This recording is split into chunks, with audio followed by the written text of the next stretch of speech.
Salve amigos ligados no canal Abeco a Consciência. Eu sou o professor Ricardo e hoje nós iremos entrevistar o doutor Mário Albino Pio Caixão, professor associado com a agregação da Faculdade de Ciências da Universidade de Lisboa. Então, se ligue no canal, verifique sua inscrição, comente e compartilhe. Abeco a Consciência.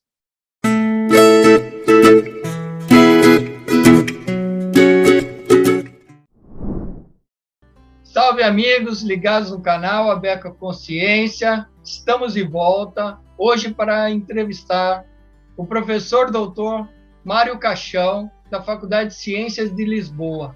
Tudo bem, Mário? Tudo bem, obrigado.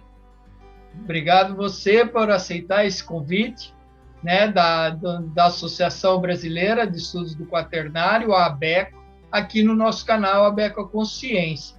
Que tem o objetivo da divulgação científica, a curadoria da memória científica e o debate necessário aí para a sociedade. Mário? Então, eu começo aqui a nossa entrevista pedindo para que você fale um pouco sobre a sua carreira. Ora, enfim, a minha carreira pode não ser, enfim, o mais comum e mais normal. Devo dizer que eu já sou de um tempo, não é? Já começo a sentir o peso da idade, eu já sou de um tempo em que não é a realidade atual. Isto é, aquilo que eu vou descrever não é a situação atual, não é o que se passa na atualidade. Na minha altura, nós podíamos transitar diretamente do curso para os quadros, ou pelo menos para participar, para pertencer à docência como professor na faculdade. Portanto, nós podíamos entrar na faculdade a dar aulas e a fazer investigação diretamente da licenciatura, sem termos, portanto, nem mestrado, não se falava ainda nisso, nem ainda o doutoramento. Hoje em dia, enfim, a prática é que nada disso é possível sem primeiro ter um doutoramento e às vezes também pós-docs e muito currículo já obtido, currículo científico. Não é? No nosso tempo, o currículo era feito ao mesmo tempo que dávamos as aulas. E portanto começámos a dar aulas, portanto era um desafio bastante grande, muitas das vezes nós nem sabíamos muito bem ainda o que é que estava em jogo, porque tínhamos acabado de fazer a licenciatura e entrando na faculdade tínhamos que dar aulas, era esse o objetivo, não é? Principal, mas também tínhamos que começar a publicar, algo que ainda não era, digamos assim, obrigatório, não era ainda visto como uma necessidade imperiosa, mas era já bem visto, ou começava a ser bem visto, o início da publicação. Portanto, tínhamos que fazer investigação e publicar.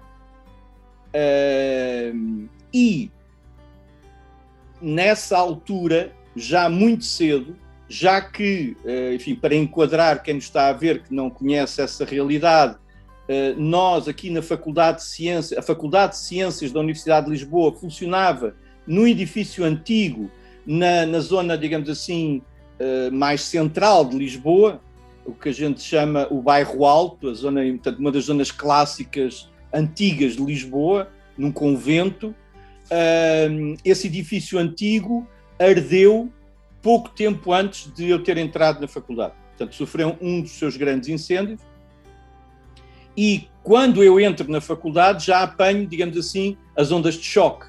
E, portanto, o edifício, boa parte dele ficou inutilizado, boa parte dele já não podia albergar alunos, nem podia manter a sua atividade e, portanto, nós, enquanto alunos, tivemos que andar a transitar de edifícios oficiais do Ministério da Educação para depois outros edifícios que, entretanto, começaram a ser construídos, que é atualmente o campus da Faculdade de Ciências, já um pouco mais fora da zona central de Lisboa.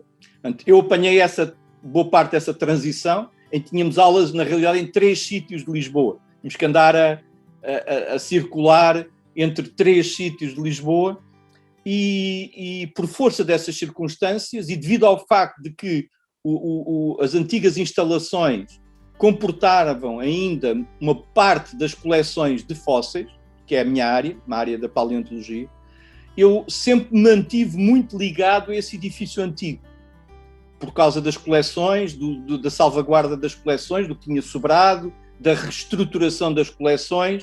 Eu sempre me mantive ligado ao museu, àquilo que depois passou a ser o Museu Nacional de História Natural e agora é o Museu Nacional de História Natural e da Ciência. Portanto, eu sempre estive muito ligado a esse museu.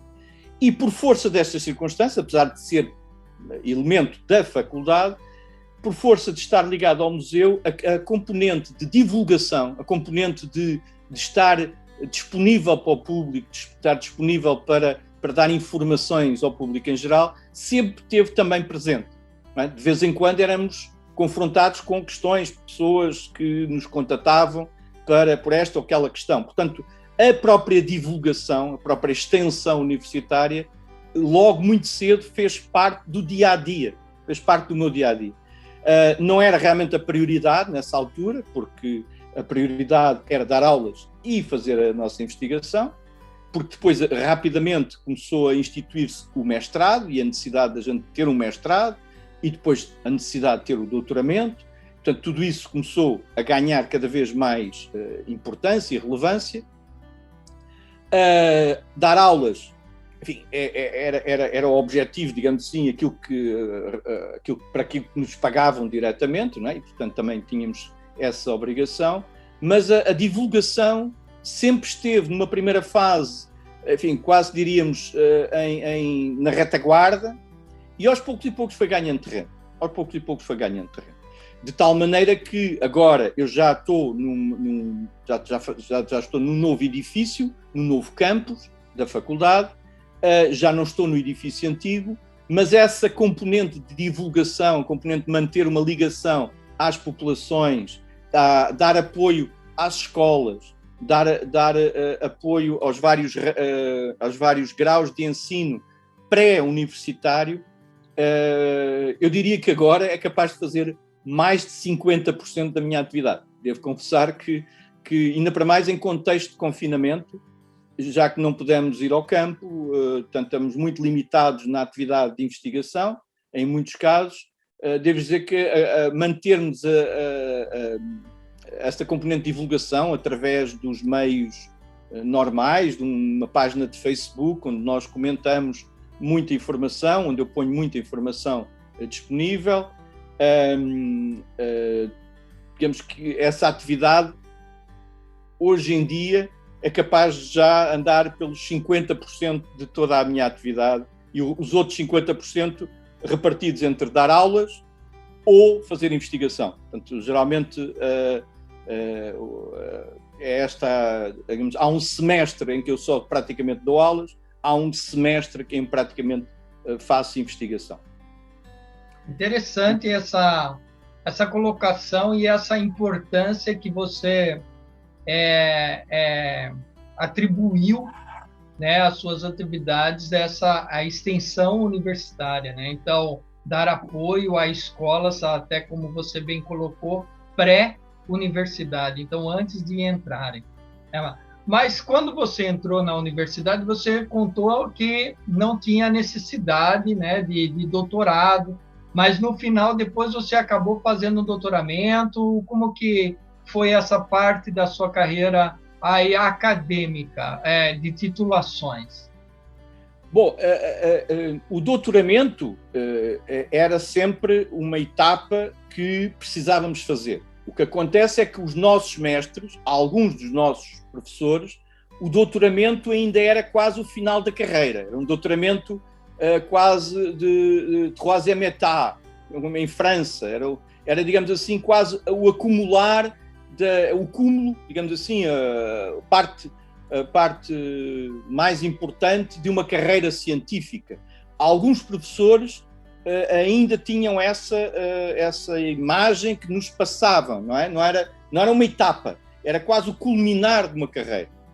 E, portanto, nós herdámos um pouco essa situação de que o doutoramento, sim, era importante, mestrado ainda não existia, ainda não se falava muito, Tínhamos que fazer umas provas internas, sim, tínhamos que fazer umas provas para justificar a nossa adaptação ao sistema de educação, ao sistema de ensino, a nossa progressão, enfim, em termos de investigação, tínhamos que fazer umas provas internas. Na altura chamava-se as provas de aptidão pedagógica e capacidade científica. Era assim um palavrão enorme, porque ainda não tínhamos mestrados instituídos propriamente definidos nessa área. Portanto, tínhamos umas provas internas que davam-nos uma equiparação a mestrado. Eu, por exemplo, nunca fiz o mestrado. Deram-me foi equiparação ao mestrado. Eu fiz foi essas provas de aptidão pedagógica e capacidade científica, em que tínhamos que dar uma aula e tínhamos que apresentar, portanto, uma tese. Enfim, nos termos do mestrado. Mas com muito mais tempo. Nós tínhamos mais tempo do que atualmente os alunos dispõem, não é? Que é basicamente 2 anos, em termos gerais. Eu recordo, portanto, no nosso tempo, nós podíamos até aos 5 anos para fazer essas provas de aptidão, porque estávamos a dar aulas e justificávamos por isso mesmo. Estamos a dar aulas, estamos a trabalhar, portanto, éramos trabalhadores estudantes, para todos os efeitos, não é? Era como se fosse trabalhadores estudantes. Portanto, tivemos uma extensão do período. Portanto, até aos 5 anos era aceitável. Foi o tempo que eu demorei também para fazer. Mais do que isso já começava a ser, enfim, mas houve na altura colegas que atrasaram imenso esse processo. E depois vinha o doutoramento, que, como disse, muitos também, digamos que adiaram imenso o doutoramento, muitos, quer dizer, alguns naquela fase, o doutoramento era algo que só iria ocorrer lá muito mais para a frente, na sua carreira, não é?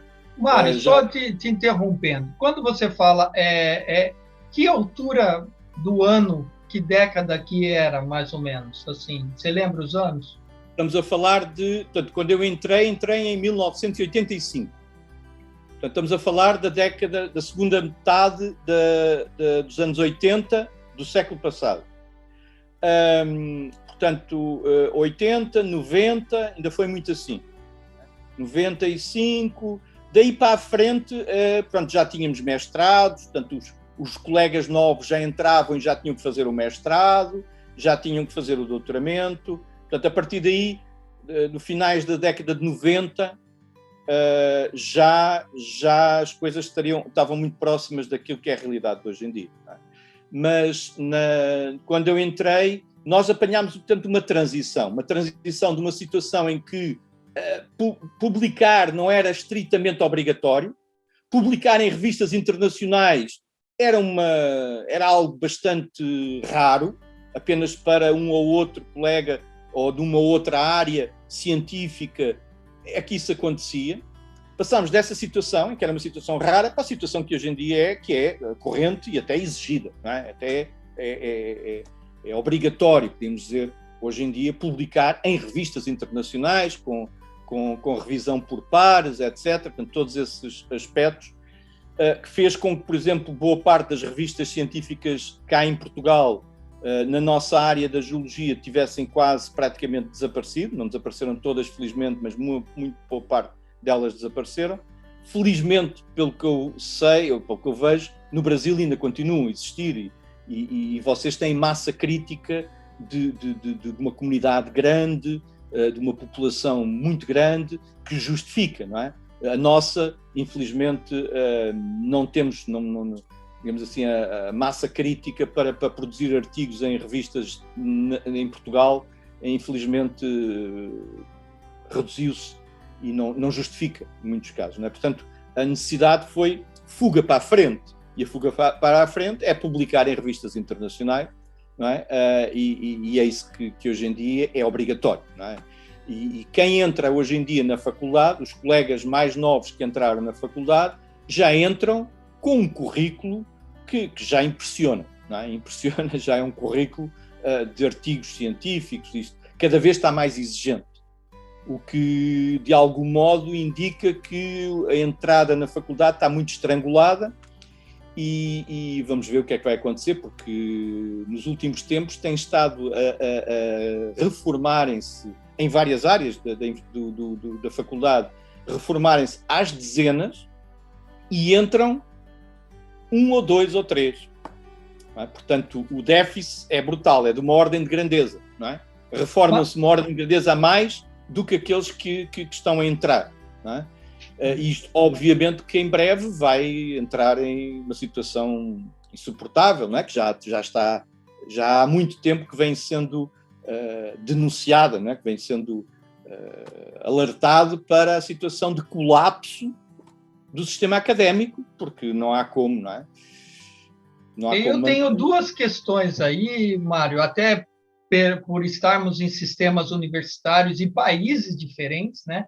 Apesar do canal Abeco a Consciência ter essa vertente da lusofonia, então nós temos colegas teus aqui que já deram entrevista, posso citar aí um que é muito antigo em Portugal, é o professor Alverinho Dias, que já esteve aqui no canal, e assim como você também já tem uma relação com pesquisadores, professores brasileiros, né? Então, mas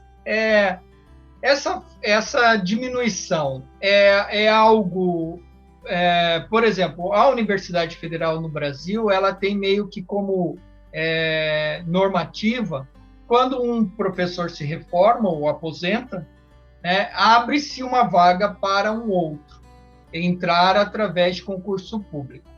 Aí não funciona dessa forma? Já não funciona há muitos anos, eu diria já pelo menos há mais de uma década, se calhar até quase há 2 décadas, que se começou a restringir o número de professores universitários e de muitas outras áreas do sistema, digamos assim, do sistema público, não é? Portanto, isto não afeta só a nós, é todo o sistema público. Tanto que começou a haver uma regra a dada altura, que era por cada 3 que se reformavam, entraria 1.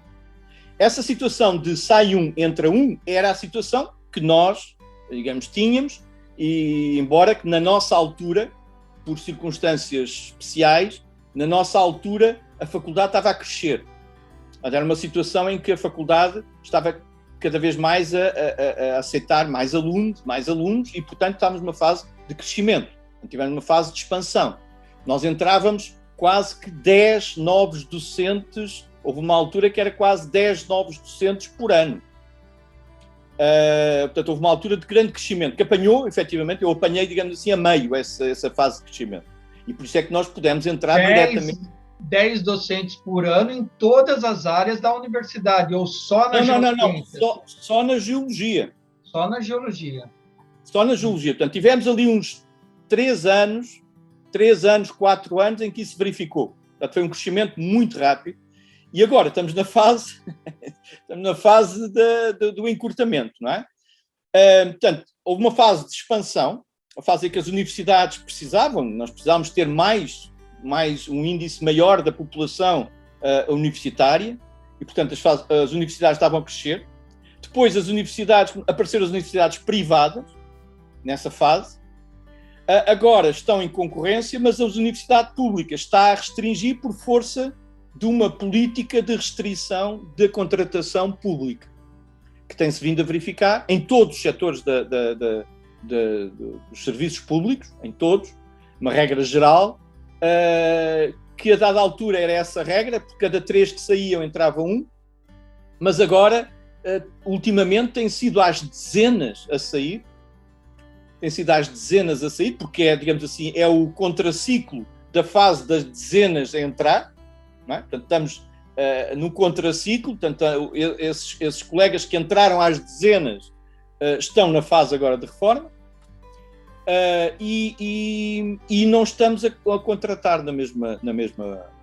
Portanto, há muitas áreas de investigação que vão desaparecer, por simplesmente. Não se vão continuar a perpetuar. Não vão poder manter-se. Quando você fala da Universidade de Lisboa, né, ela, nomeadamente, é uma das mais importantes até no contexto europeu, né? Então, nós aqui, nós temos aí boas referências da Universidade de Lisboa. Mas para o território português, sem dúvida, é uma das 5 mais importantes aí. O universo da Universidade de Lisboa está em torno de quanto? 10 mil pessoas? Qual que é esse universo?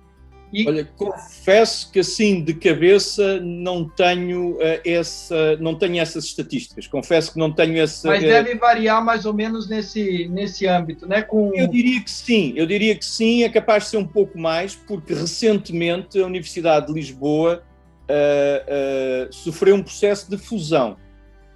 Porque tradicionalmente assistiu-se, digamos que assim, a uma bifurcação entre duas universidades, a dita clássica e a dita técnica. A Universidade Clássica tinha algumas faculdades, a Universidade Técnica tinha outras, e eram complementares, digamos assim, não é? Por exemplo, a Universidade Clássica tinha a Faculdade de Ciências, a nossa, a Universidade Técnica tinha um Instituto Superior Técnico de Engenharia. A Universidade Clássica tinha Belas Artes, a Universidade Técnica tinha Arquitetura. E, portanto, havia assim uma separação, não é? Que se foi criando, uma separação de várias áreas, de dois conjuntos de áreas temáticas. E há uns anos, enfim, há uns 5 anos, que essas duas faculdades fundiram-se, porque eram complementares. Não é? No fim de contas, as suas valências eram complementares. Portanto, a atual Faculdade de Lisboa, a atual Universidade de Lisboa manteve o nome Universidade de Lisboa, mas na prática resultou da fusão de duas grandes universidades.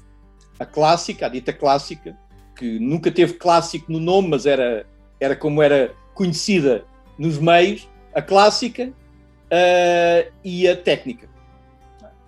E, portanto, essas duas agora são a Universidade de Lisboa, que é uma nova realidade, mas mantém o nome de Universidade de Lisboa, para todos os efeitos, não é? Só que, pronto, tem uma outra... E nessa perspectiva realmente ganhou muita importância. Ganhou uma importância que estava subdividida, isto foi por questões estratégicas, por questões de optimização de recursos, e ainda estamos, digamos, de algum modo, a habituar-nos a essa realidade. Não é? Ainda estamos a responder em relação a essa realidade, porque como essas duas ramos existiram muito tempo, décadas e décadas, separados, a harmonização deles ainda é um processo que ainda está em curso. Não é? Portanto, ainda temos que nos habituar à ideia de que somos agora uma universidade e não somos concorrenciais, não somos competitivos. Não é?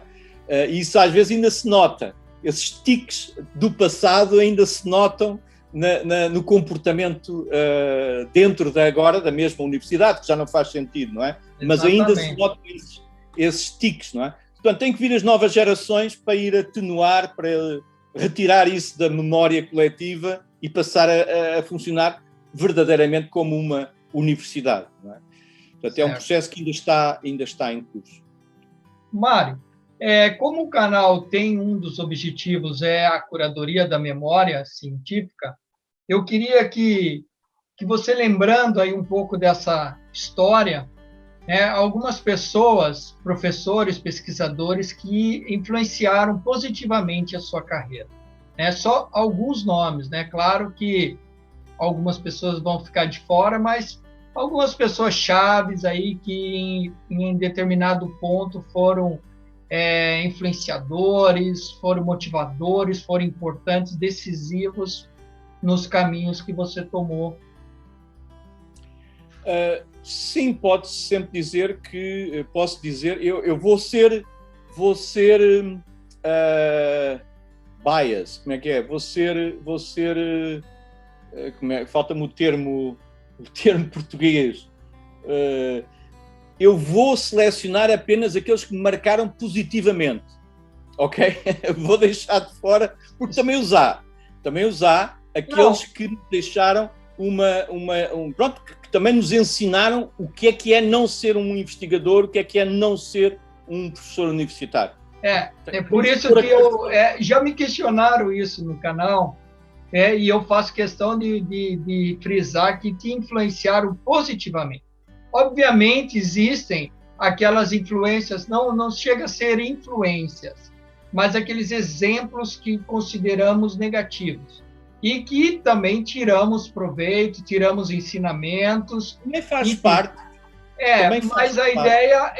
Mas a ideia é valorizar aqueles que são positivos, né? E não nos esquecemos dos exemplos negativos, mas nós não queremos esses exemplos negativos. Então, por isso que eu te falo positivamente.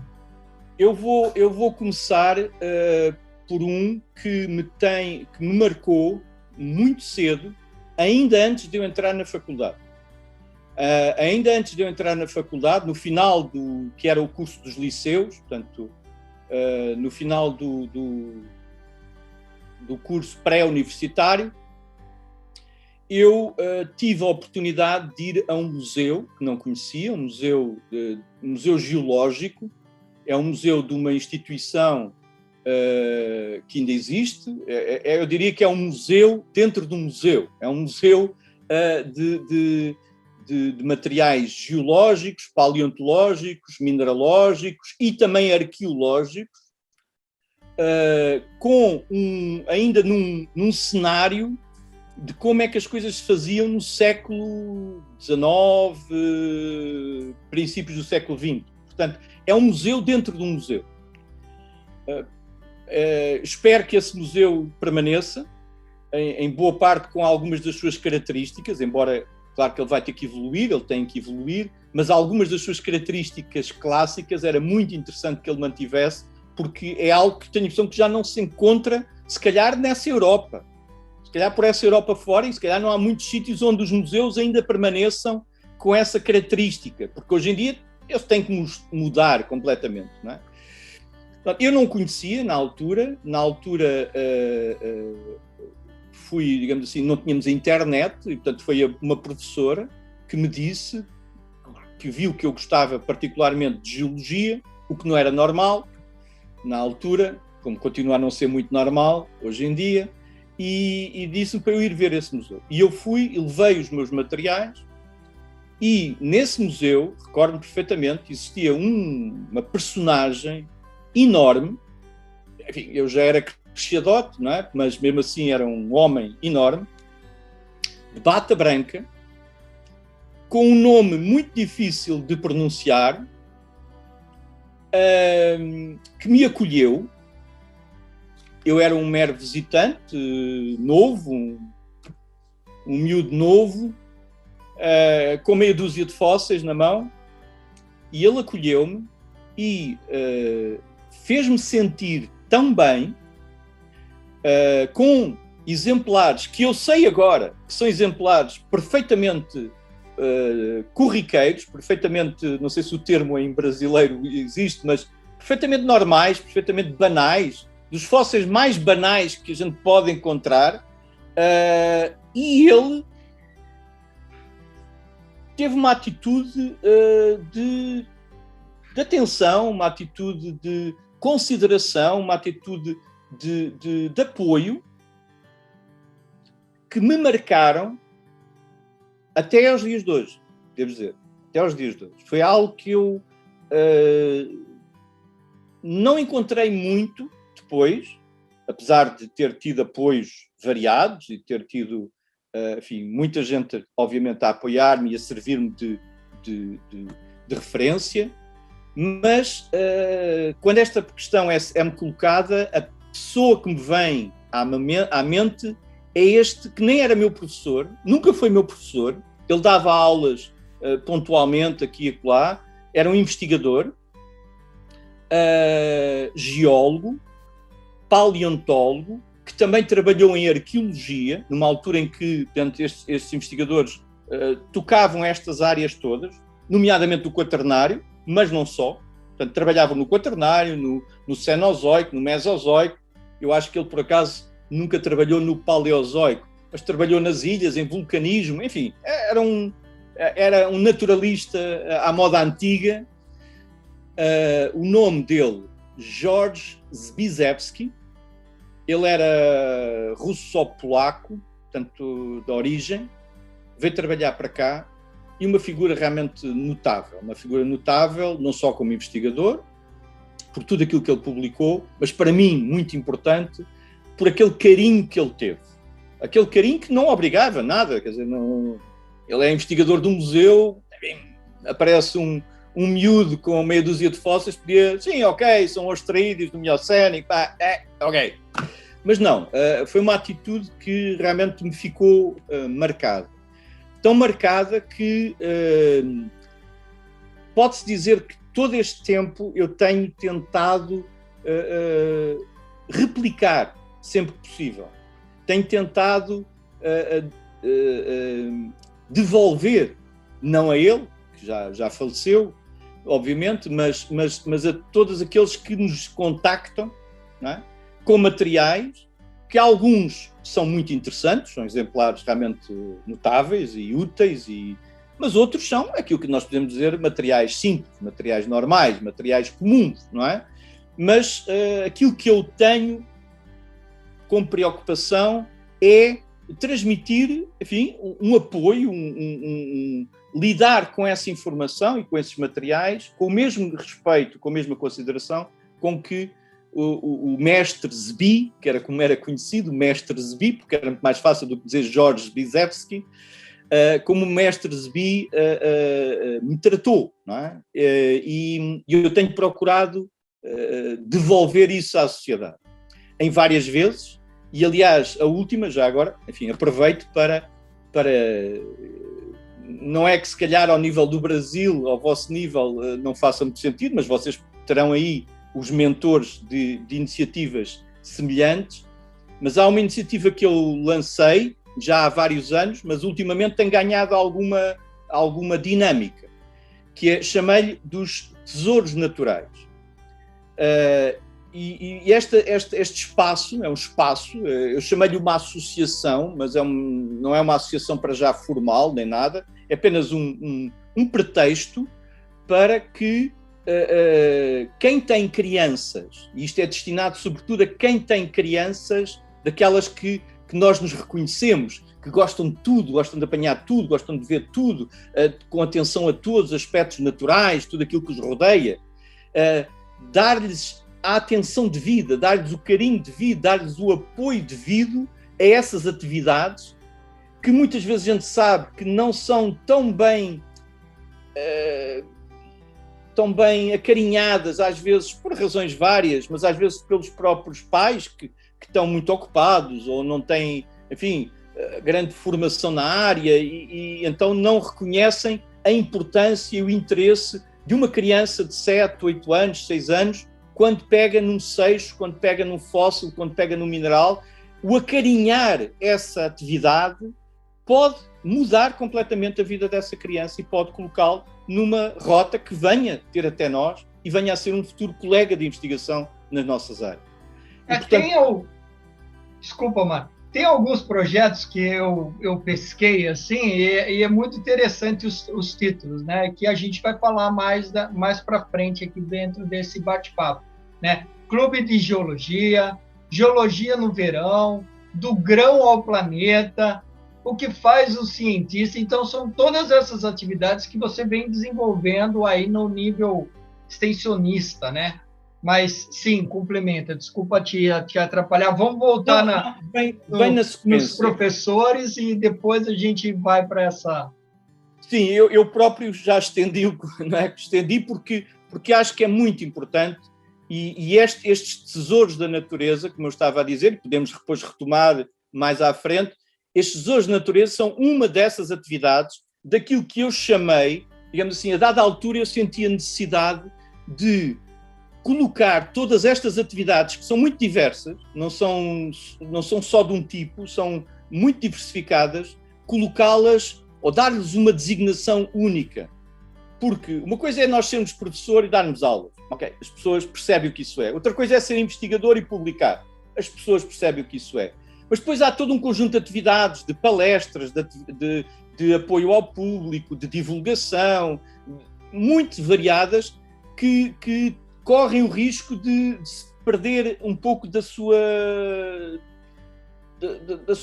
seu enquadramento. E então, para isso, por causa disso, eu chamei a todas estas atividades de divulgação as atividades Rocha Amiga. Portanto, tudo aquilo que eu faço na área da divulgação, da extensão universitária, do apoio ao cidadão, todas essas atividades, eu incluo-as dentro desse programa, chamei-lhe assim, Programa Rocha Amiga, que tem múltiplas, realmente, ramificações. E uma delas é esses tesouros da natureza que procuram, como eu estava a dizer há pouco, procuram devolver ao cidadão o mesmo carinho e atenção e cuidado que me foi transmitido por este investigador, por este geólogo paleontólogo, que nem sequer era da nossa universidade. Portanto, não foi um colega, não é um professor universitário, mas é um investigador. Mas para mim foi muito, muito importante. Depois, já na universidade, tive realmente vários mestres que me ensinaram não só a fazer investigação, ou procurar seguir uma carreira de investigação, enfim, tão internacional e tão abrangente quanto possível. Aí eu citaria o nome de um professor, António Ribeiro, que é de uma área que eu não conhecia, que eu aprendi a conhecer e a gostar na universidade, que é a geologia estrutural, a tectónica, a orogênese, tudo que está ligado à tectónica de placas, que na altura ainda era relativamente novo, hoje em dia é uma área já consagrada, mas muitas das coisas ligadas à geologia estrutural eu já aprendi só na universidade, e esse professor realmente marcou vários de nós. Portanto, foi ele que me convidou, na altura era por convite, que ele me convidou para entrar para a faculdade. Portanto, ele convidou-me para inicialmente trabalhar em geologia estrutural, porque era, digamos assim, o lugar que existia disponível.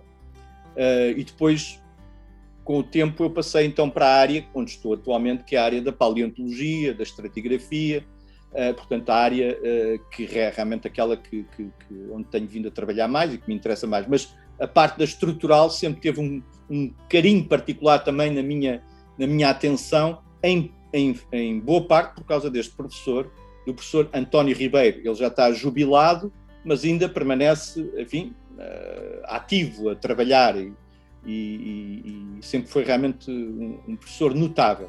Muito difícil de entender em contexto de sala de aula, digamos assim, era um daqueles típicos investigadores que está, a mente dele já está 3 ou 4 passos à frente daquilo que ele está a falar, e aquilo que ele está a falar enfim, já está muito longe da nossa capacidade de entendimento naquele momento, não é? Portanto, sempre foi uma pessoa muito difícil de entender e de lidar em contexto de sala de aula, mas um excelente investigador, e portanto que nos motivava para ir cada vez mais longe.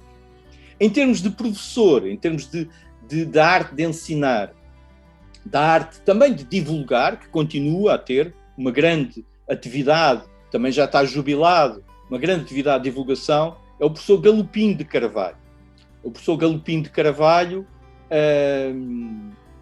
sempre se distinguiu, na minha mente, como o ideal divulgador e professor também, não é? Começar por professor e divulgador.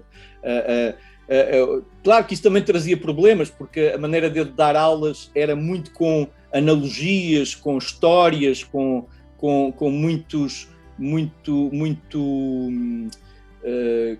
digamos assim, não era a maneira tradicional, e que nos deixava tão enredados que a gente chegava ao fim e dávamos conta de que não tínhamos tomado notas. Não é? Quer dizer, estávamos tão enredados por aquelas histórias que ele contava, por aquele modo apaixonado e que nos cativava, não é? Que a dada altura, a gente, quando olhava, não tínhamos praticamente tido tempo, não é? Ficámos concentrados no discurso dele. É? E como também não havia muitos PowerPoints e como também não havia muitos apoios, às vezes ficávamos daquela, e agora? Como é que a gente vai reunir essa informação? Enfim, tínhamos que também lidar com essa situação. São duas figuras que me marcaram em campos opostos, digamos assim, mas as quais eu tento navegar entre esses dois extremos, assim, não é? Entre um mais ligado à investigação e o outro mais ligado à docência. São dois faróis que me iluminam para orientar o meu caminho. Bacana, mano. É muito legal aí reconhecer, reviver, né, essa parte assim das pessoas. E hoje em dia, quais são, né? Você falou, você está na área de paleontologia, estratigrafia, né? Mas hoje em dia, quais são as suas principais áreas de atuação? Eu estou vendo aí uma imagem atrás de você, né? Então, já mostra aí os cocolitofurídeos. É uma imagem virtual, isto não está... Sim, é um fundo, mas já diz um pouco aí sobre a sua área de atuação. Sim, embora eu muitas vezes me culpo de não divulgar na minha área mais restrita, dos nanofósseis calcários. Não é? Efetivamente, não é aí que eu concentro o esforço maior de divulgação. Às vezes acho que é errado, às vezes acho que devia também fazê-lo, ou devia fazê-lo mais. Mas eu acho que este tema é demasiado distante do dia-a-dia das populações, mas também é pelo facto que eu estou muito ligado a ele do ponto de vista demasiado específico, demasiado técnico, estou demasiado próximo desse objeto. E acabo por sentir dificuldade muitas vezes em divulgar, porque ponho-me logo imediatamente a tratar de temas demasiado especializados. E ao sentir isso eu regresso, não é? Digamos assim, contenho-me. Sim, fica mais difícil falarmos de algo que estamos investigando num nível intelectual muito alto, né? Então, transformar isso em algo muito básico para aproveitamento da sociedade, por exemplo, os nanofósseis calcários e a sua relação com a paleoceanografia e com essas alterações de correntes e cenários, fica mais, é um exercício bem mais... começamos com os grãos de areia e vamos, né, evoluindo. É de tal maneira verdade que muitas vezes eu nem sequer ensino ou evito falar dos nanofósseis da minha área específica, evito falar deles mesmo durante a licenciatura. Às vezes até nem mesmo na licenciatura. Eu falo pontualmente, mostro pontualmente, só nas aulas assim, en passant. Só para não dizer que também não... Pronto, só para os alunos também terem uma ideia e uma referência do que é que a gente verdadeiramente faz. Mas na licenciatura praticamente não falo deles. Começo a falar deles sim, ao nível do mestrado e depois no doutorado. Não é? No doutoramento, sim, aí pronto, é a altura certa para mim e já me sinto confortável para esse escalão, digamos assim, estar a falar de igual para igual, não é? Estar a falar já com pré-investigadores ou mesmo já investigadores, não é? E, portanto, é diferente. Agora, a minha área de divulgação são muitas outras, não é? Houve uma altura que era muito importante, ou foi muito importante, a divulgação dos dinossauros, o estudo dos dinossauros, a divulgação dos dinossauros, dos esqueletos, dos somatofósseis, das pegadas, dos icnofósseis. Portanto, houve uma altura que houve necessidade de nós, não só eu, como o meu colega Carlos Marques da Silva, como outros colegas que depois se sucederam, de, digamos assim, emprestarmos algum do nosso tempo na divulgação desses temas, que eram temas importantes e que estavam também...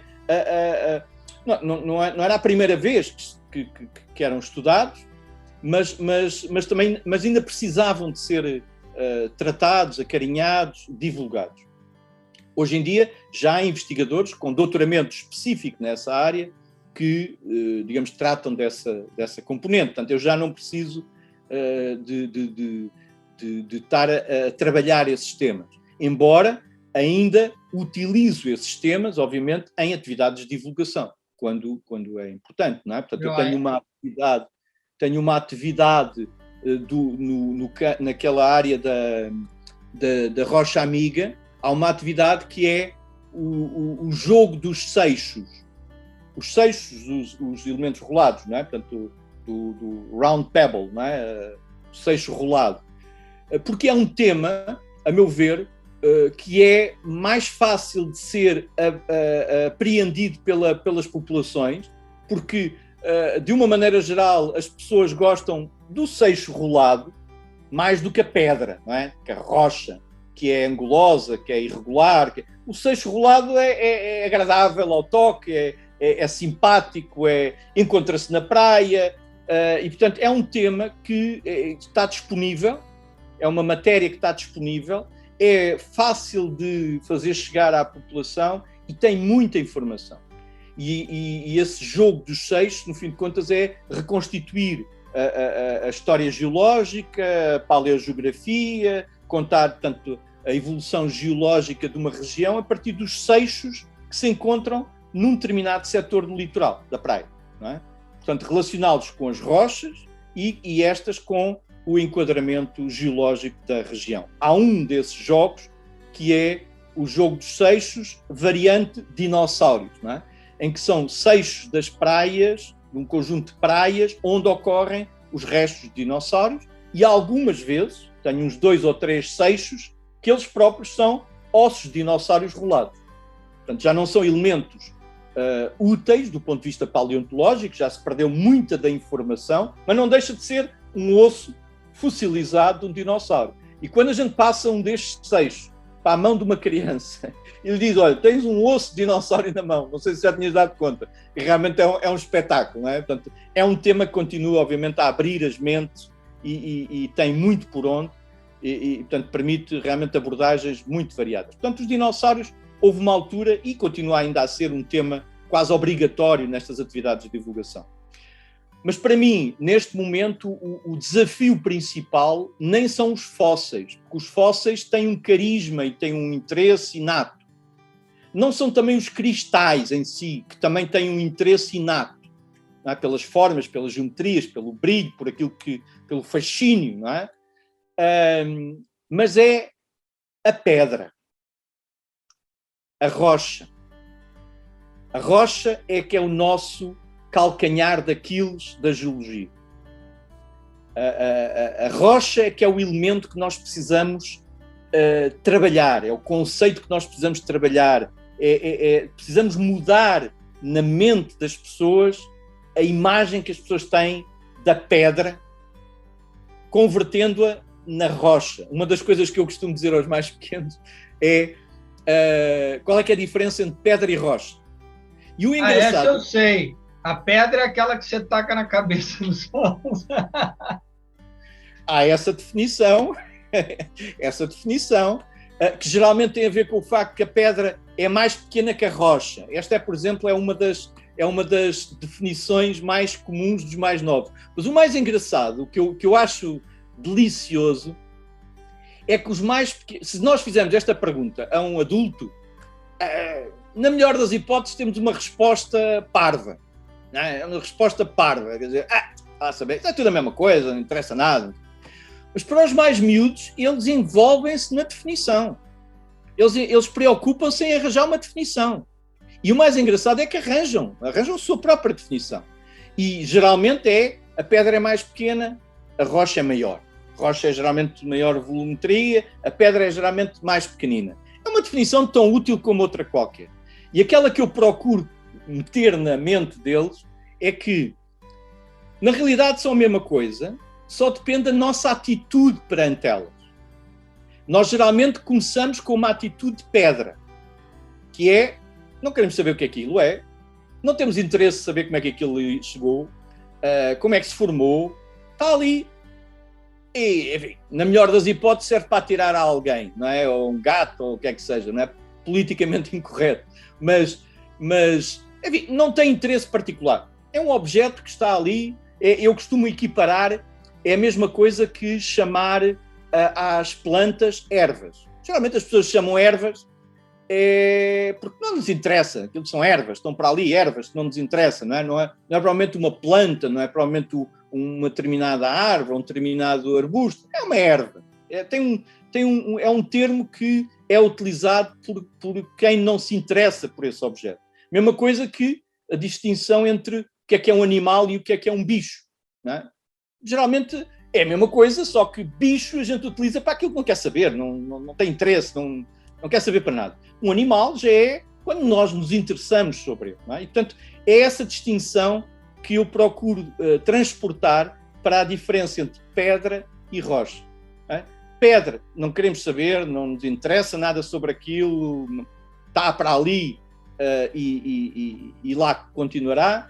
Rocha é quando a nossa atitude perante esse objeto é completamente diferente. A gente quer saber a origem, quer saber quando é que se formou, como é que ali chegou, é da região, não é da região, é exótica, não é exótica, foi transportada, não foi transportada. Enfim, temos uma preocupação. Portanto, é a nossa atitude perante o objeto é que faz com que nós mudemos o nome. Portanto, é um pouco isso. Eu procuro que, quando eles começam uma atividade comigo, falam só em pedras, e quando acabam, já estão a falar nas rochas. Porquê? Porque, entretanto, já se motivaram, já se interessaram por saber um pouco mais sobre elas. Não é? E é essas histórias sobre elas que nós temos que valorizar e não apenas a parte da sistemática, que é aquilo que tem matado completamente a nossa área, a nossa ciência, muitas vezes. Não é? É termos restringido o interesse e o estudo das rochas à sistemática das rochas, que é o mais difícil de abordar e é o mais estéril para quem não é da área. Para quem é da área é motivante e claro que está cheio de informação, mas para quem não é da área é o tema menos interessante e, porventura, aquele que ainda se continua a insistir muito, sobretudo ao nível dos mais pequenos. E eu tenho atividades em que a atividade é toda baseada em rochas, da amostra de mão, rochas em amostra de mão, portanto tenho um conjunto de rochas em amostra de mão, e a primeira coisa que eu digo é, eu não vou dizer o nome de nenhuma destas rochas. Não interessa nada para esta fase. Só se vocês quiserem. Portanto, vamos contar histórias, eu vou contar as histórias, como é que aqui esta região evoluiu a partir das rochas que elas nos mostram, e não vou dizer nenhum nome. Se vocês quiserem, perguntam e eu dou-vos o nome. Portanto, é pôr a lógica da informação ao contrário. Primeiro, contar a história sobre ela e depois dar-lhe a sistemática, a classificação. Geralmente o que fazemos é ao contrário. Não é? Damos o nome e muitas vezes nem sequer damos nada sobre a história. Nem sequer contamos histórias sobre ela, não contamos portanto, aspectos particulares. Não é? E essa riqueza de informação não está acessível ao grande público. E é por isso é que a atitude do grande público perante estes objetos é de pedras, não é de rochas. Não é? Marco, você fez aí né, fez algumas colocações e eu quero pegar um gancho dessa colocação. Você fala a partir do estudo geológico, né, dessa motivação, você consegue determinar ambientes, você consegue determinar fatores, processos que resultaram nos produtos que são as rochas, né? E também, lá no começo da tua fala, quando você fala do engajamento, você cita algumas atividades suas nas redes sociais. Juntando essas duas histórias, recentemente, você está mais próximo, a gente vê a Alemanha está passando por um processo, um desastre natural, que tem preocupado, com certeza, toda a população alemã, né? E o nosso intuito não é chegarmos até essa discussão. Mas todos os países estão suscetíveis a desastres naturais. Então, dentro das geociências, das ciências marinhas, e você trabalha muito com isso, com a questão dos desastres, tem escrito, ilustrado, principalmente no Facebook, mas nas plataformas digitais que você tem mais acesso ou que prefere mais, você reporta isso de uma maneira mais menos científica, no sentido de não é um paper, né? mas são alertas para a sociedade, para os tomadores, gestores do território, os tomadores de decisão. Isso vai de encontro ao que a gente tem aqui como uma base de perguntas, né? Mas, assim, como que você... não sei se a pergunta vai ser muito bem feita, mas, assim, como que você analisa o território português em termos de estar preparado para os desastres naturais, em vias de ocupação do território, má ocupação do território, né? E se vocês da universidade, ligados à geociência, seja geologia, seja geografia, seja oceanografia, a própria biologia, que tem tudo a ver com a biodiversidade ou perda da biodiversidade, né? Nós estamos aí numa discussão muito grande de geohábitat, e geodiversidade e biodiversidade, né? Qual seria o seu posicionamento em relação a esse tema, riscos geológicos, desastres que podem afetar diretamente o território, no caso aí o território mais próximo de você, Lisboa, ou Portugal mesmo? Como que essa...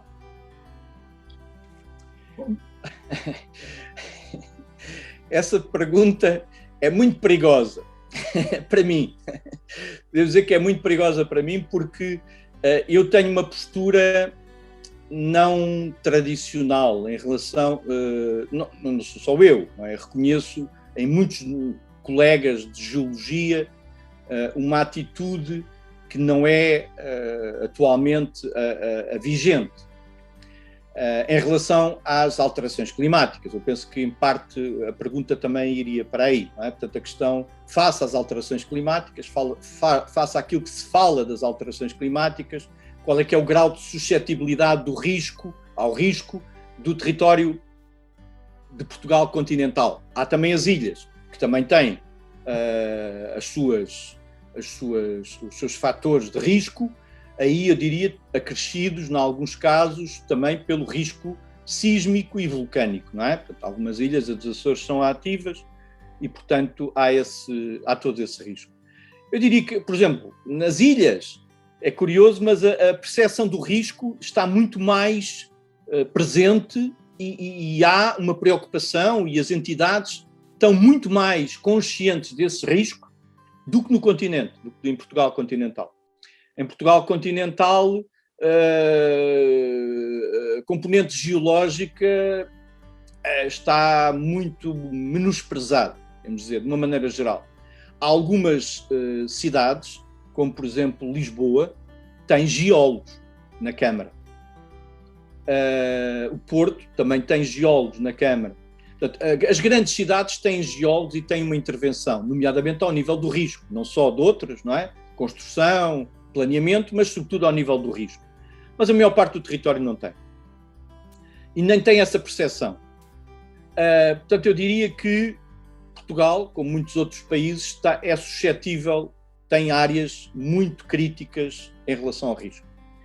Curiosamente, eu, por exemplo, aquilo que preocupa a maior parte da população, não é? Que é as alterações climáticas e, eventualmente, a destruição do planeta, que é colocada, ou deverá ser colocada, num sentido metafórico, e para muitas pessoas é realmente uma metáfora, a destruição do planeta, mas para mim é algo que me angustia significativamente, porque as crianças não fazem uma leitura de uma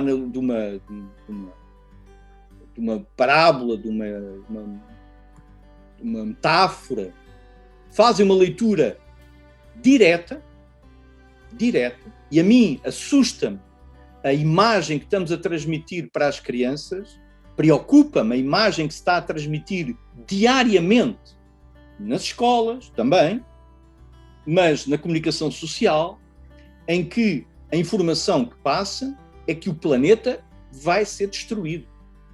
E esta informação pelas crianças é apanhada literalmente. Literalmente. Isto, de certeza, que cria em alguns, e poderá criar nos mais suscetíveis, problemas psicológicos. Porque estão a ser bombardeados com isso. E não é verdade. não é a destruição do planeta que está em causa.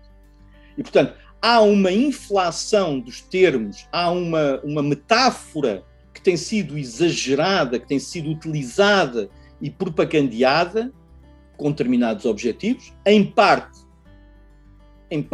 reconheço que são úteis, porque nos levam a moderar o nosso a desenfreada consumo de recursos. Portanto, e o desenfreado consumo de recursos tem que ser moderado e temos que realmente ter uma atitude de moderação face aos recursos naturais, todos eles. Mas o modo como ela está a ser feita, a meu ver, exacerba determinadas visões catastróficas, cataclísmicas, que não fazem sentido, mas criam um efeito psicológico na mente, sobretudo dos mais suscetíveis, nomeadamente das crianças. Isso preocupa-me muito. Devo dizer que preocupa muito mais do que outras situações, como, por exemplo, a erosão nas arribas, a erosão em certas zonas. Não é? A erosão é um processo natural. A erosão é um processo natural. Em última instância, se não houvesse erosão, não tínhamos nutrientes no oceano para alimentar toda a cadeia. Mas geralmente ninguém pensa nisso, não é? E o pessoal, quando fala na erosão do solo, fala, portanto, na destruição dos solos, fala, eventualmente, na destruição de aldeias, de vilas, de casas, quando há as grandes enxurradas. Portanto, é nesses problemas que se fala, quando todos esses problemas são naturais. E só se torna um problema, só se torna uma catástrofe, quando nós construímos em sítios que não devíamos. E na Alemanha, efetivamente, em alguns casos, não digo todos, porque eu não conheço a realidade em todas as suas... O que espanta para nós, digamos assim, é que a Alemanha é um país que nós consideramos os mais evoluídos do planeta, não é? E, portanto, um país com recursos, onde achamos que as condições... Morrerem dezenas ou centenas de pessoas na Alemanha, hoje em dia, sem uma guerra, não é? Portanto, fora do contexto de um cenário de guerra, é algo que não passa pela cabeça de ninguém, quer dizer, é algo que efetivamente choca. E eu como não sendo alemão, fico chocado como é que um país com poder económico e tecnológico e com a riqueza que é, dos mais ricos da Europa e do mundo, não é? À sua escala, à sua dimensão, como é que um país deste sofre estas situações, não é? E depois vejo certas imagens e digo, quer dizer, como é que é possível que a informação geológica não tenha chegado a estas populações e dizer que construir aldeias autênticas em leitos de cheia é um disparate dos maiores. E a prova está à vista. Infelizmente, é preciso que tenha a prova. Não é? Porque se for um geólogo dizer, meu amigo, isto não é uma questão de se vier a enxurrada, é só uma questão de quando. Não é? Portanto, o se você já tem. Não é? O cutelo já está em cima, é só uma questão de saber quando é que ele cai. Não é? Portanto, não é uma questão de ver, está lá o cutelo ou não está o cutelo. Não, o cutelo está lá. Não é? Construir em leito de cheia é colocar o cutelo, é pôr ali o cutelo em cima do pescoço, é só uma questão de dizer, olha, agora deu. Quer dizer, e mataram pessoas, quer dizer, não estamos a falar só de danos materiais, não é? Como os carros imbricados, que para nós é um excelente exemplo dos seixos imbricados num rio, numa corrente, é um aspecto quase anedótico, tirando as pessoas que têm os carros, não é? Essas pessoas não acharam piada nenhuma à situação, mas para nós é quase uma anedota, não é? É uma situação curiosa, até vai passar a ser utilizado nas nossas aulas, não é? O imbricado dos carros. Para descrever o antropoceno, né? Exato. Não é? Portanto, exatamente. É a mesma coisa que deixam retilíneo os leitos dos rios. E aí constrói-se na planície de inundação. O nome já diz, em português do Brasil, planície de inundação. Ou seja, a inundação vai vir. A questão é saber quando, né? Mas já está ali. Já existiu e vai continuar a existir. Portanto, apesar de agora falar em alterações climáticas, eu acho que é uma falsa questão, porque o vale já lá está. O vale não foi criado agora. Se mostrarem uma situação de um vale novo a criar-se numa região desértica, numa região, portanto, que geologicamente não tem nada, ok, então é uma alteração nova, é realmente fruto de uma modificação meteorológica ou eventualmente climática, algo que o planeta tem sofrido sistematicamente e vai continuar a sofrer, com ou sem a nossa ajuda. Portanto, se for com a nossa ajuda, enfim, juntamos-nos à festa, como eu costumo dizer, não é? Atualmente estamos a juntar-nos à festa, mas essa festa sempre existiu. Essa festa sempre existiu, os vales já lá estão, as enxurradas sempre existiram, elas não foram criadas de uma vez só, foram criadas por vários eventos. Atualmente os rios estão a ser controlados, têm muitas albufeiras, têm muitos diques, não é? Mas lá está, um dique pode sofrer uma ruptura. Por sismo ou por questões técnicas, pode sofrer uma ruptura. Eu nunca iria comprar uma casa num vale de cheia que tivesse um dique montante. Quer dizer, nunca. E há certas situações que eu vejo, não é? E que digo para mim, porque mais ninguém, enfim, me pergunta, mais ninguém me questiona, não é? Mas eu digo para mim, este é só quando. É uma questão de quando, porque está lá, construiu a casa naquele sítio, é só uma questão de quando. Um destes dias vai apanhar a casa lá embaixo, ou vai ficar toda coberta de aluviões, ou eventualmente mortos, não é? Quer dizer, eu nunca conseguiria morar conscientemente, não é? Em certos locais que eu vejo, quer dizer, estaria e já constantemente tem os problemas associados, né? E, claro. Mário, você falou, né? Não me pergunto. E aí eu te pergunto, né? Como que você vê o trabalho que você e seu grupo vêm gerando em termos de importância para a sociedade? Obviamente, você já deu alguns exemplos, né? Mas eu queria destacar um pouco mais essa sua visão. A ver, o que nós temos procurado disponibilizar a vários níveis, não é? Portanto, isto depende de quem é o cidadão. Se o cidadão é a criança, é uma questão de acarinhar o seu comportamento natural, o seu gosto natural, o seu fascínio natural, não é? Eu, por exemplo, eu devo dizer, eu sou muito polémico em certas áreas. Não sou polémico no sentido de ir à procura da polémica. Sou polémico eu próprio, cá dentro.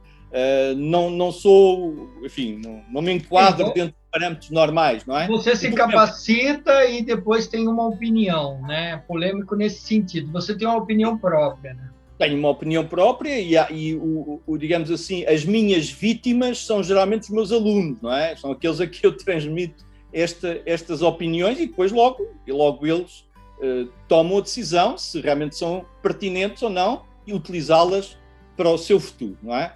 Mas, por exemplo, voltando àquele exemplo que eu dei há pouco para os mais novos dos tesouros naturais, eu acho que é importante ou é necessário haver um espaço para os mais novos sentirem-se apoiados no seu interesse inato, muitas das vezes, não é propriamente construído em casa, não é propriamente cultivado em casa, é algo que é próprio, eu reconheço nos meus netos e reconheço em muitas outras crianças e por aquilo que também me transmitem, é um padrão que a gente vê repetir em diversas vezes, esse gosto inato pelos objetos naturais.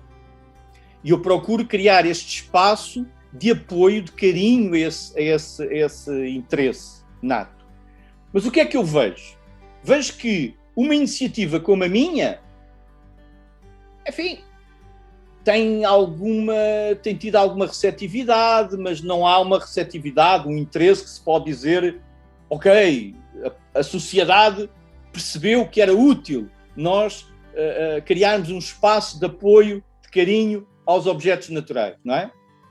Mas depois temos projetos apoiados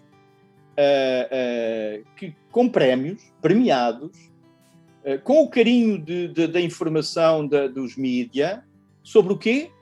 Apanhar plástico nas praias. Apanhar lixo nas praias. Ora, uma atividade que devia ser da responsabilidade dos municípios, da atividade da própria gestão e ordenamento de um determinado território, que é a gestão dos resíduos. Não é?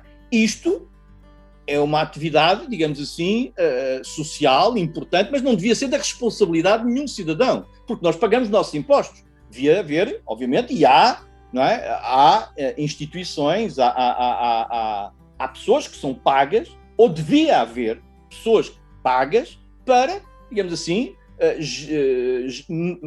gerir a acumulação dos lixos, como existe em setor urbano, e também há em algumas praias, não é? Mas está dado um enfoque, por causa do plástico, a meu ver, é outro falso problema, mas esse era outra guerra, se calhar era outro problema, era outra conversa que nós poderíamos ter. Não é? Gerou-se este falso problema do plástico, por causa de outros objetivos, claro, mas que acabam por focalizar de tal maneira a atenção das pessoas que eu vejo na comunicação social, vejo em colegas, vejo no público em geral, vejo nos mídia, que as pessoas vão à praia. Há ali um pedacito, ou 2 pedaços, ou 3 pedaços, se tiverem sorte, de plástico. Está o dia estragado. 2 ou 3 pedaços de plástico na praia, toda a atenção está focalizada ali. Os seixos, as conchas, as rochas, toda a informação biológica que domina a praia, no geral, a areia, não é? todo o enquadramento natural da praia fica tudo secundarizado para 2 ou 3 objetos que são, obviamente, enfim, são desagradáveis, não é? Mas não são naturais. Não é o universo, a maior parte, e o que há hoje é uma tal obsessão por isso, que faz com que toda a atenção esteja ali, não é? E muito antes de se falar em todos estes problemas do plástico, etc., nós, na minha geração, quando eu era miúdo novo, nós andávamos ao papelão, andávamos ao vidro para tostões, para pequenos cêntimos, não é? Ganhávamos pequenos cêntimos porque não tínhamos outra fonte de financiamento nenhuma, não tínhamos para um reboçado, para um berlinde, para aqueles pequenos luxos quando nós éramos pequenos, não é? E como é que nós os obtínhamos? Andávamos a apanhar o papelão, íamos levá-lo enfim, eram empresários do lixo, não é? Da reciclagem. Não se falava na reciclagem, não se falava nada disso, mas havia um mecanismo que fazia com que os miúdos, não é? Tinham um repousadinho indireto, não é? Tinham ali um incentivo indireto para andar a apanhar os lixos naturais, não era com a dimensão que é hoje, obviamente, não é? Mas já existiam. Não era o plástico que dominava, mas era sobretudo o vidro e o papelão, não é? Que dominavam os materiais. E nós, naturalmente, enfim, fazia parte da nossa vivência enquanto miúdos pequenos, não é? Irmos ao Ferro Velho, não é? Era o nome que, não sei se no Brasil, qual é que é a designação, não é? Íamos ao Ferro Velho a entregar os papelões que íamos colecionando, ele lá pesava e lá dava 2 tostões, ou aqui eu peguei essa geração. Meu pai lia muito jornal, né, de papel, e vinham inúmeras páginas. Aí eu juntava uma sacola e levava no açougue, porque eles embrulhavam a carne no papel. E também achava um pedaço de ferro velho e levava também no ferro velho, ganhava 2, 3 pirulitos, sei lá, mas quando era criança, isso tudo era muito divertido. Não, e fazia parte, realmente, e era importante. Ora, toda essa maneira de lidar com os subprodutos da sociedade era uma maneira muito mais, não sei, eu diria mais saudável, entre aspas, não é? Não tem nada a ver com saúde, não é? Mas era saudável porque fazia parte do funcionamento normal, não é? E era uma maneira de fazermos reciclagem sem estar com esta preocupação, não é? Porque agora as empresas de reciclagem, não é, conseguiram esta proeza, que é colocar na mente das pessoas a necessidade de trabalhar para ele. De borla. Eu acho isto um espetáculo, quer dizer, eu acho verdadeiramente, como é que eu diria, maquiavélico, é o termo que me vem à mente, é maquiavélico como é que as empresas de reciclagem nos colocaram todos a trabalhar para elas, de borla, e ainda reclamam, e ainda exigem. Quer dizer, só traduzindo esse termo, Mário, né? De borla é gratuitamente, né? É então, gratuito. trabalhamos gratuitamente. Somos empregados sem receber nada. Não somos empregados. É pro bono. Né? É pro bono. Toda a gente estamos a trabalhar pro bono. Mas você coloca uma questão aí que é o tal do problema artificializado, né? Então, eu só queria complementar, se assim entender, que, por exemplo, nesse canal, a gente já foi questionado, eventualmente, porque não tem tantos likes, né? E aí, estudando um pouco os likes do YouTube, é aquilo que você fala, é a artificialização. Porque para você ganhar inscritos mais rapidamente no canal, ou duplicar ou triplicar o seu número de likes, você tem que pagar. E aí você paga, o próprio YouTube gera algoritmos, tudo artificialmente, e aí você olha lá o vídeo e tem não sei quantas visualizações, mas isso não é real. Então, eu falo com a minha esposa, que trabalhamos no canal aqui da Beca Consciência, o nosso público é real.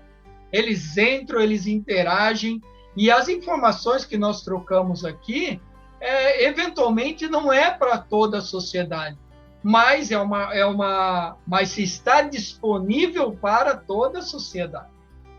Então, que a pessoa não quer e tal, não vai ser o like artificial que vai mudar a nossa vida, principalmente nós que somos de gerações bem antes dessa geração do like. Então, essa geração essa situação não afeta muito a gente, né? Mas eu só queria deixar. Mário, eu tenho que agradecer a tua presença aqui, nós estamos chegando aí na fase final do programa, né? Agradecer todo mundo que tem nos acompanhado no chat. Então, se você está vendo o nosso canal, deixa um like, né? Porque a gente quer ver você na realidade. Atualmente, você tem parcerias, tanto em eventos como em pesquisa e pós-graduação. Você falou do mestrado, doutorados, né? Então, eu queria abrir esse espaço para que você falasse um pouco do programa que você atua, quais são os níveis que você atua, mestrado e doutorado, porque nós temos aqui pessoas que são estudantes também que assistem nosso canal, né? Então, nós temos faixas aí bem distintas, né? De 17 a 26 anos, de 35 a 65. Então, são algumas faixas muito interessantes. Professores, pesquisadores sempre estão ligados aqui no canal, e tem uma faixa aí de estudantes que podem se interessar e vir a fazer um doutoramento, por exemplo, com você, na Universidade de Lisboa. Lembrando que toda a sua descrição, né, toda a sua informação, nome completo, instituição, centro, vai estar aí na descrição do vídeo. Rapidamente vocês conseguem localizar o professor Mário Caixão, da Universidade de Lisboa, aí, porque pela internet. Então, fale um pouco dessa sua... Eu agradeço obviamente, todo este convite, toda esta oportunidade para desabafar, não é? Para conversarmos e desabafar alguns temas em português, não é? Para um outro país em português, que é um luxo, é algo que realmente nos deixa sempre um certo espanto, não é? E vamos lá ver, em termos universitários, é muito importante, devo dizer que é muito importante para nós estabelecermos colaboração com o Brasil. É muito importante pela dimensão que o Brasil é, pelo potencial que o Brasil é, em temas e em matéria-prima, em pessoas, não é? O potencial humano, não é? Do Brasil, pois não tem nada a ver com a nossa realidade portuguesa, e é algo que pois se traduz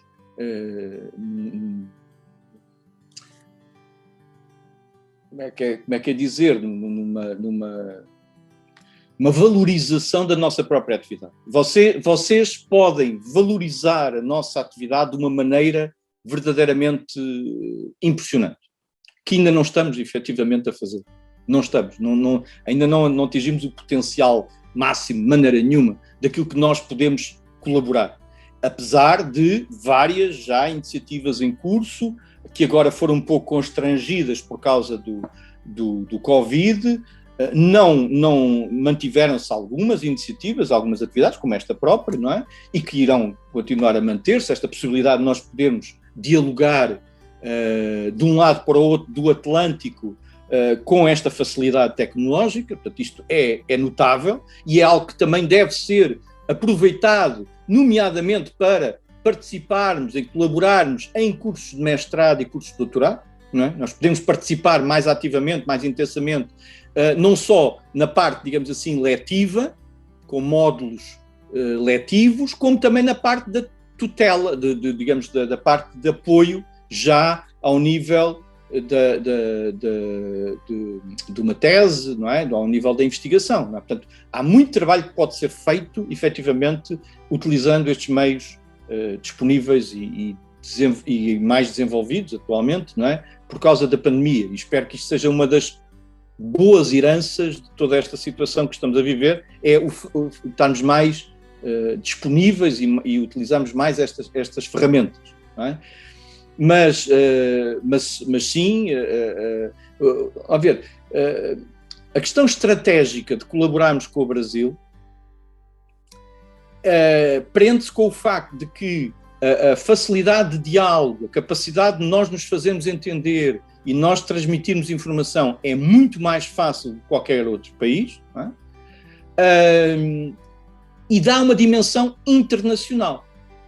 Dá uma dimensão internacional logo automaticamente, não é? Portanto, nós conseguimos uma dimensão, conseguimos uma internacionalização, quase sentindo-nos que estamos quase em casa, quer dizer, é algo assim um pouco paradoxal, não é? Quer dizer, nós atingimos dimensão internacional, mas sentimos que estamos em casa, quer dizer, que estamos confortáveis, estamos no nosso ambiente, estamos na nossa área, sem sairmos da zona de conforto. O que eu quero dizer é que internacionalizamos sem sair da zona de conforto. Este é um dos grandes vantagens, digamos assim, de podermos colaborar com jovens investigadores, com universidades, com colegas brasileiros. Mas, em termos de geologia, e agora falando da minha área concreta, que não falei propriamente, mas falando da parte da oceanografia e da paleoceanografia, nós estamos em áreas opostas do Atlântico, em hemisférios opostos, em zonas costeiras que têm mecanismos oceanográficos e biológicos e que depois se traduzem no registro fóssil distintos, com semelhanças, mas com muitas diferenças. E, portanto, também desse ponto de vista, temos uma grande complementaridade e facilmente nós podemos transformar os nossos conhecimentos, dar-lhes a tal dimensão mais universal, mais global, porque já podemos comparar os nossos case studies com case studies que são de áreas e com processos bastante distintos dos nossos e, portanto, até entender melhor os nossos. Estou a dizer isto agora na minha área.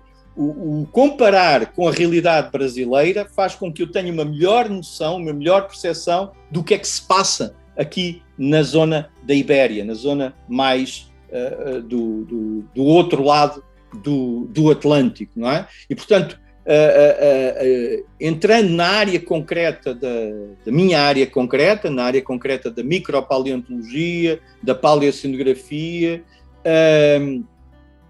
a possibilidade de comparar, de estabelecer comparações entre sondagens, amostras, regiões, lagunas, estuários, plataforma continental, ilhas, no setor nordeste do Atlântico, comparar com a vossa realidade no setor sudoeste do Atlântico, dá uma dimensão transatlântica, transhemisférica, enfim, é realmente algo que potencia desse ponto de vista, quer dizer, é que os trabalhos ganham logo imediatamente uma outra dimensão, não é? E, portanto, poderá se tornar muito importante, quer para alunos daí ganharem a dimensão do lado de cá, quer para nós também conhecermos e podermos entender melhor o que é que se passa dos processos ao longo do litoral brasileiro, falando, portanto, na minha área mais específica. Legal. E lembrando que o ano que vem, 2022, nós iremos realizar o 18º Congresso da ABECOA, que será aqui em Porto Seguro, a terra do descobrimento, né, na Bahia.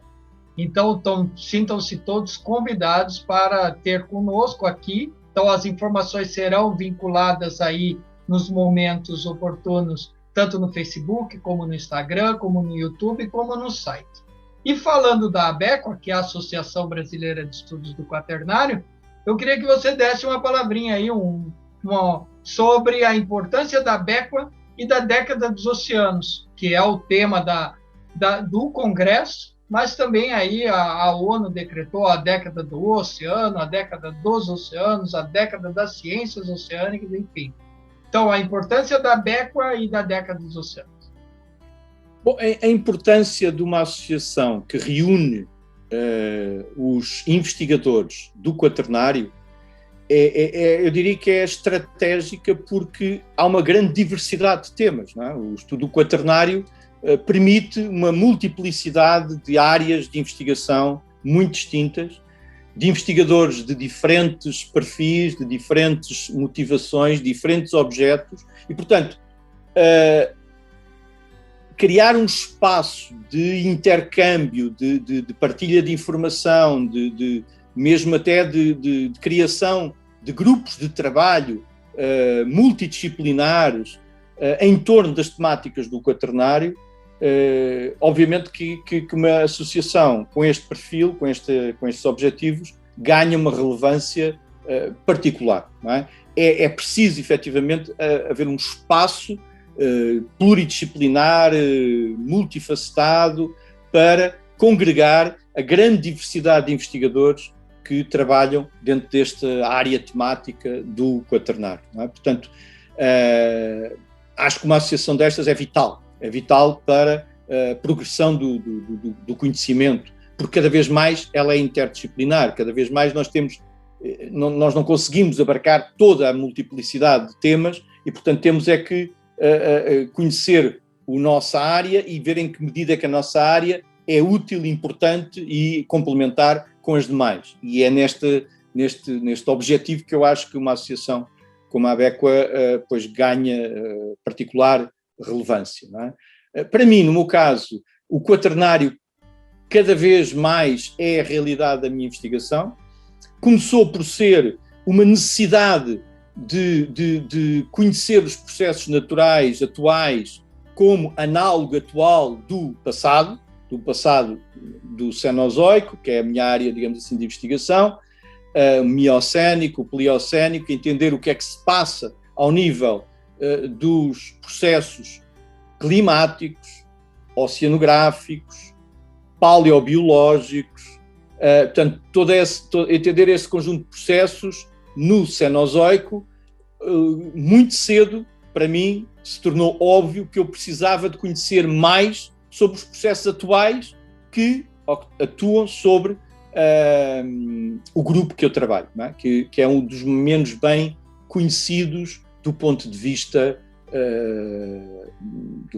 dos oceanos. Estamos a falar, portanto, da década dos oceanos, não é? Muito pouca gente, se nós dissermos quais são os grupos, qual é que são os elementos na origem, na base da cadeia alimentar dos oceanos, não é? Quais são os grupos que fazem a base de toda a cadeia alimentar? No topo já sabemos, não é? Baleias, tubarão-baleia, tubarão branco, enfim, orcas. No topo da cadeia a gente já sabe, mas o que é que faz a base? O que é que constitui a base dessa cadeia alimentar?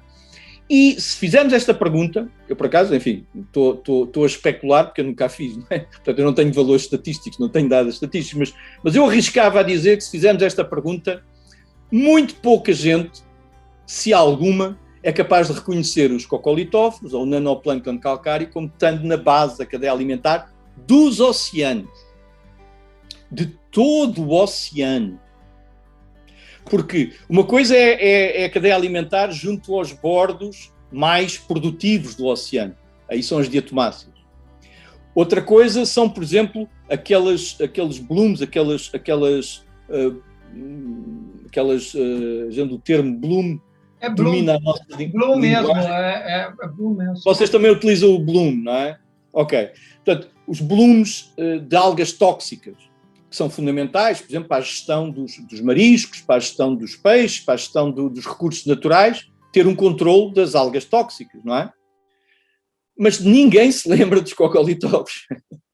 Aliás, para muitos investigadores, agora já não é para o público em geral, para muitos investigadores, se formos perguntar o que plâncton é que existe no meio do oceano, naquelas zonas que vêm com cor azul escura nas fotografias, nas imagens de satélite, não é? Nas imagens de satélite temos aquelas zonas, aquelas bandas vermelhas com tons quentes de produtividade biológica, geralmente traduzidas por esses tons quentes, depois vêm assim umas manchas enormes, azul escuro, onde, do ponto de vista da imagem de satélite, não passa nada.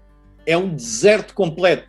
E muitas vezes é caracterizado como tal. Já vi isto em dezenas de teses, em dezenas de artigos, que o meio do oceano, do ponto de vista de produtividade biológica, é um deserto. Isto é o maior disparate, é o maior, é das maiores lacunas do conhecimento dos oceanos. Porque estas zonas ditas desérticas só são azul escuro porque o satélite não detecta nada à superfície. Mas a maior parte da produtividade biológica está nas capas inferiores. E vai até às vezes até uma centena e meia de metros. O satélite não capta. Portanto, para todos os efeitos, muita da investigação que se faz hoje em dia, muito dos modelos, da modelação que se utiliza em termos de produtividade biológica dos oceanos, é feita com base em imagem de satélite, porque são obtidas muito mais facilmente e há muito mais ferramentas para trabalhar do que cruzeiros, do que a obtenção de dados ao longo da coluna d'água. São muito mais dispendiosos, muito mais ingratos, muito mais difíceis e todos os dados são à vista, no microscópio. E não é imagens, digamos assim, com ferramentas digitais. Portanto, as ferramentas digitais foram verdadeiramente revolucionárias, mas têm um efeito perverso. E o efeito perverso é criar na mente, e estou a dizer de muitos investigadores, não é só do público em geral, mas de muitos investigadores, que o oceano, as áreas oceânicas que vêm representadas nestas imagens de satélite a azul escuro, são desertos biológicos. E não são, nem pouco mais ou menos. Sobretudo dos cocolitóforos, que ninguém quer saber, não é? Não, claro que quer. Tem muita gente aí que está começando ou já está aí na estrada analisando os nanoplânctons. Mário, para finalizarmos, o papo está muito legal, mas a gente já está aqui passando do nosso tempo previsto do programa. Para finalizarmos, deixe uma mensagem final. Olha, essas são sempre difíceis, não é? Para a gente resumir, tentamos querer ser tão eficientes que acabamos por cair às vezes em lugares comuns, não é? Mas eu acho muito importante esta vossa iniciativa de divulgação. Eu acho que é estratégico e fundamental e maior número de investigadores tem que participar dela. Tem que ser, digamos assim, tem que ter consciência da sua importância e do apelo e do apego que as camadas mais jovens, da ligação muito forte que elas têm com estes meios de divulgação. E, portanto, estas iniciativas de divulgação que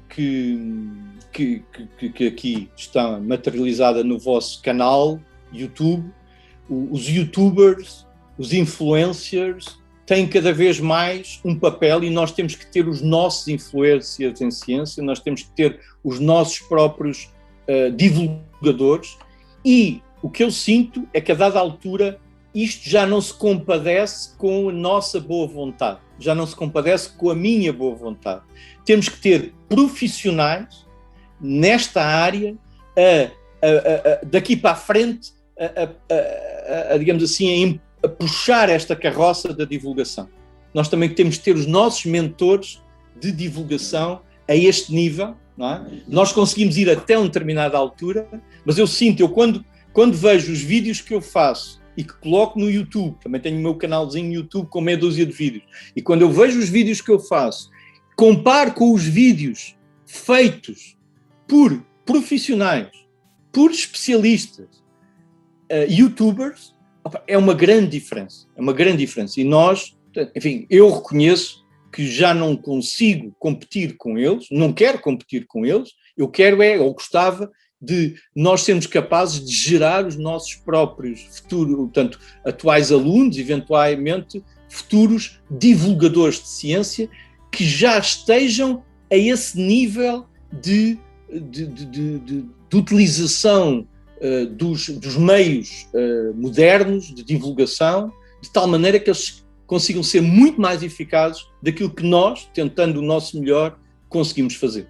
Não é? E, portanto, enfim, aquilo que eu deixava eu espero que o vosso canal consiga vencer, manter-se na crista da onda e vencer os desafios de se tornar efetivamente um canal influencer, não é? Influenciador da opinião pública ao nível dos nossos temas, porque bem o precisamos. Tá certo, então, professor Mário Caixão, da Universidade de Lisboa, obrigado. Seguimos em frente, que a vida não espera. Até sempre.